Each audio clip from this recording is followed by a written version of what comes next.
నమస్తే, welcome to our channel. వైసీపీలో number 2గా అపరిమిత అధికారాలు అనుభవిస్తున్న సజ్జలకు జగన్ చెక్ పెడుతున్నారా? తాడేపల్లి ప్యాలెస్లో ఈయనకు వ్యతిరేకంగా ఓ టీం నడుస్తోందా?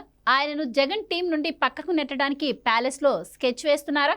ఇటీవల సజ్జల భాగవతం బయటకొచ్చింది. ఇదే అదునుగా ఆయనను కోర్ టీం నుండి తప్పించడానికి సరైన సమయంగా భావించిన ఇతర నేతలు సజ్జలకు ఉచ్చు బిగిస్తున్నారని వైసీపీ వర్గాల నుండి వినిపిస్తోన్న వదంతులు. ఇక జగన్ అధికారంలో ఉన్న సమయంలో సజ్జల సుమారు 59 ఎకరాల అటవీ భూమిని ఆక్రమించారని కథనాలు వెలుగులోకి వచ్చాయి.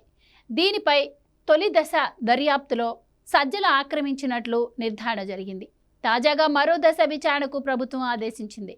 ఆ తర్వాత అరెస్టు ఖాయమని తెలుస్తోంది. సజ్జల అవినీతితో పాటు పార్టీలో ఆయనపై అసంతృప్తి పెరగడానికి మరో కారణం, ఇప్పటికీ పార్టీలోని పలు విభాగాలు ఆయనతోనే ఉన్నాయి. పార్టీ యువజన, విద్యార్థి, మేధావుల ఫోరంకి అధ్యక్షుడిగా వ్యవహరిస్తున్నారు సజ్జల. ఇది కొంతమందికి నచ్చడం లేదు.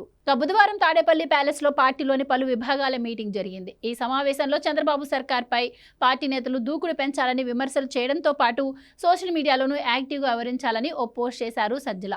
అనూహ్యంగా సజ్జల పోస్ట్ పై సోషల్ మీడియాలోనే పార్టీ కార్యకర్తలు నెగిటివ్ కామెంట్స్ చేశారు.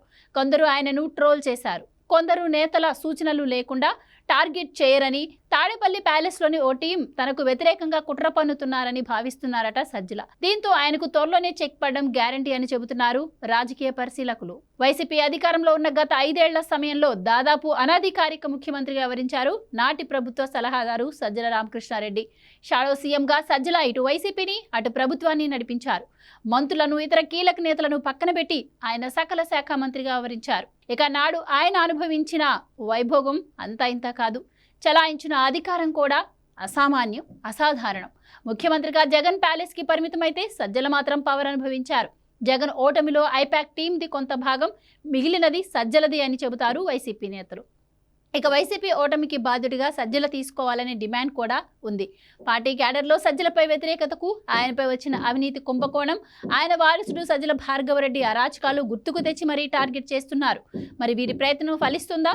జగన్కు కన్ను, చెవు లాంటి సజ్జలను పక్కన పెడతారా లేదా అనేది చూడాలి.